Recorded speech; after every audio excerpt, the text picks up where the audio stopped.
രണ്ട് എല്ലാത്തിലുണ്ട്. Facebook, Twitter, Instagram, YouTube. എന്താ പേര്? ജിംഷിൽ. എവിടെയാണ് സ്ഥലം? ഇവിടെ തന്നെ. എത്ര വർഷമായി ഇവിടെ ഭഗവതിയുടെ അടുത്ത് വരുന്നത്? വിളിച്ചാൽ വിളിപ്പുറത്തല്ലേ ദേവി അല്ലേ? അത് നമ്മളെന്ത് സങ്കടം പറയാനും ദേവി കേൾക്കും അല്ലേ? ആ അതെ അതെ, ശരിയായിട്ടാണ്. ശരിയായിരുന്നു.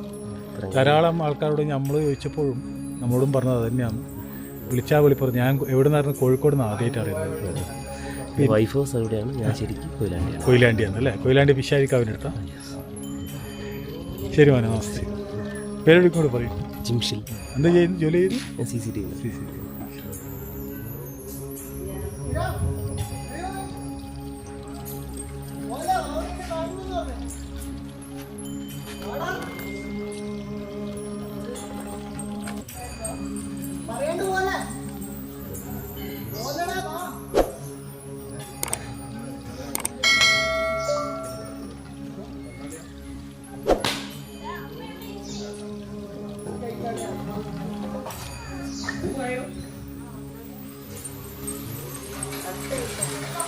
ഭക്ഷണത്തിൻ്റെ അടക്കമുണ്ട്. അപ്പുറം ഉണ്ടല്ലേ? ആ ആ നോക്കിയിട്ട്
നമ്പർ എല്ലാം കളയാൻ എത്ര നമ്പർ കളയാനുള്ള ആനാണ് ചെയ്യുന്നുണ്ട്. ഇന്നത്തെ കാര്യത്തിന് നാളെ അന്ന് ഉണ്ടാക്കിയിട്ട്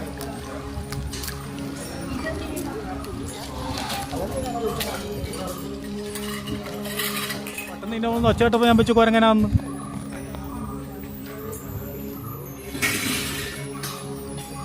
അത് കുരങ്ങനല്ലേ, മൈക്ക് കിട്ടുന്നതാണ്. എനിക്ക് തെറ്റിദ്ധരിക്കണ്ട. ആ ട്രൗസർ ഇട്ട കുരങ്ങനാ. ഞാനും ബേക്കുന്നു. പല കാട്ടിലും ഞാൻ പോയി, ഇങ്ങനെ കണ്ടിട്ടില്ല. നീ അറിയുന്ന ആളല്ലേ? നീ അടിച്ചിട്ടുണ്ടോ അവരുടെയാ?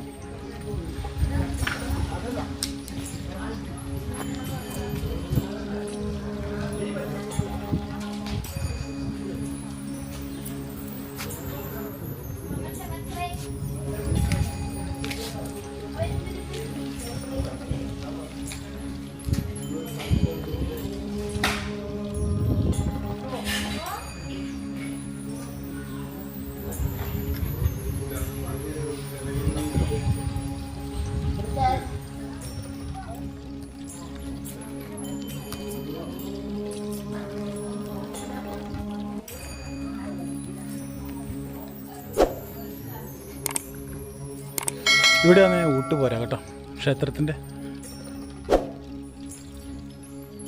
ഇത് ഭക്ഷണം പാകം ചെയ്യുന്ന സ്ഥലമാണ്. ഇവിടെ തന്നെ ഇപ്പം ഭക്ഷണം കൊടുക്കലും.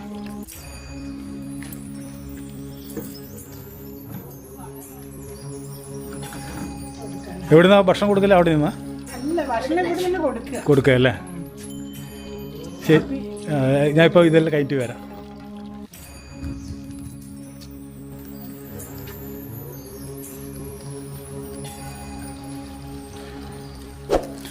ഇത് ഭഗവതിൻ്റെ പൂങ്കാവനാണ് കേട്ടോ. ക്ഷേത്രത്തിൻ്റെ നേരെ ബാക്കിൽ തന്നെയാണ് ഇതാക്കിയിട്ടുള്ളത്. ഇത് ഒത്തിരി പണിയുണ്ട്. ഇനി ഇതെല്ലാം ബെൽറ്റിട്ട് വാർത്തിട്ട് കെട്ടേണ്ടതായിട്ട് വരും. ഇത് ഘടങ്ങ്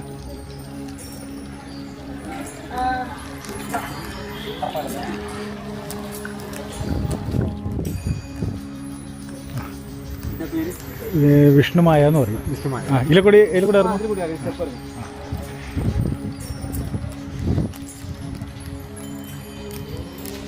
നമ്മൾ ഇപ്പം നാഗത്തിനടുത്തേക്കാണ് പോകുന്നത്.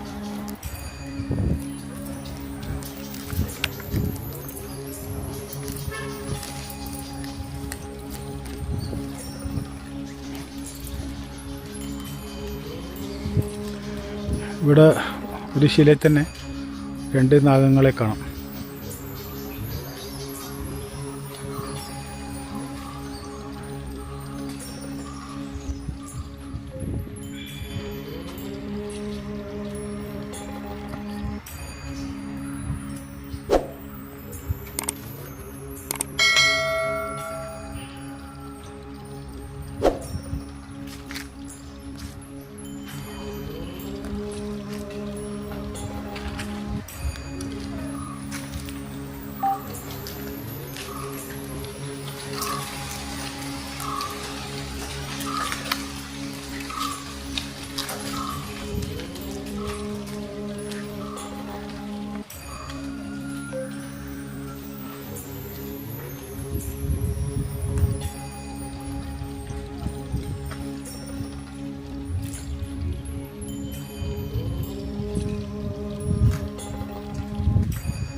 നാഗചിത്രകൂടത്തോടുകൂടി വെച്ചിട്ടുണ്ട് ഇവിടെ.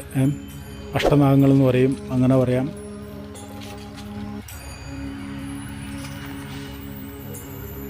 അഷ്ടദിക്ക് പാലകന്മാരെ പോലെ തന്നെ അഷ്ടദിക്ക് നാഗങ്ങളുണ്ട് കേട്ടോ.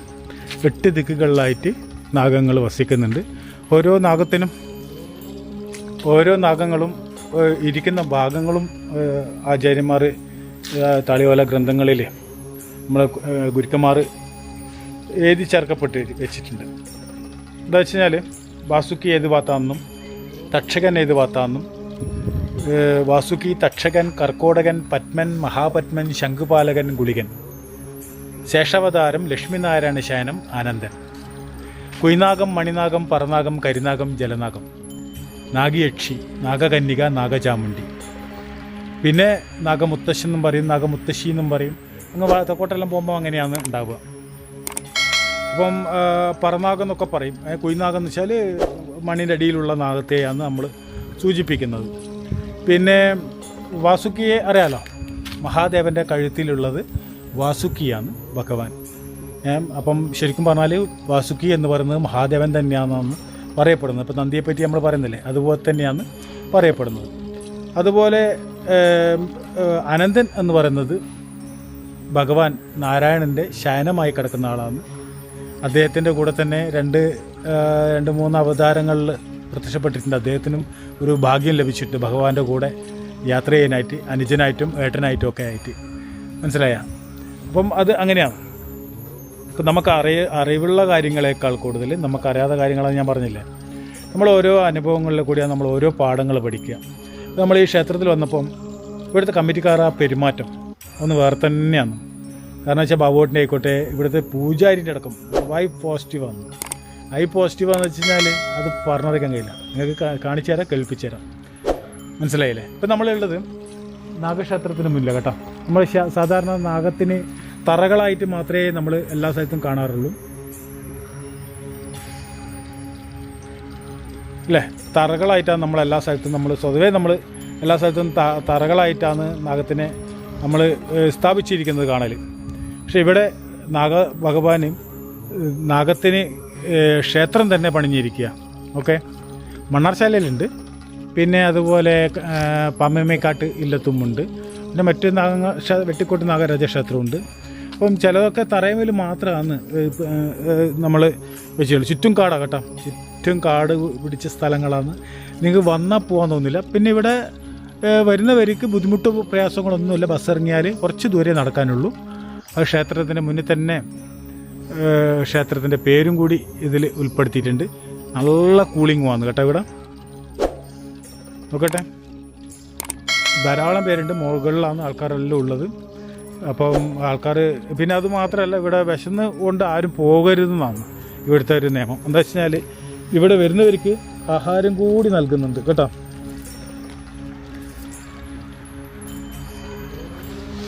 അതൊരു നാഗത്തറിയാണ് കേട്ടോ ഈ കാണുന്നത്. അപ്പം ഈ അതീവ പോസിറ്റീവ് ഫീൽ ചെയ്യുന്ന ഈ മഹാക്ഷേത്രത്തിൽ നിന്ന് നമ്മൾ ഇനി മുകളിലേക്കുള്ള കാഴ്ച കുറച്ചും കൂടി കാണിച്ചു തരാനുണ്ട്. നമുക്കത് കണ്ടിട്ട് ഇവിടുത്തെ ആചാര്യന്മാരോടും ഇതിൻ്റെ അധികാരിയോടും നമുക്ക് ചോദിച്ച് മനസ്സിലാക്കാം കേട്ടോ.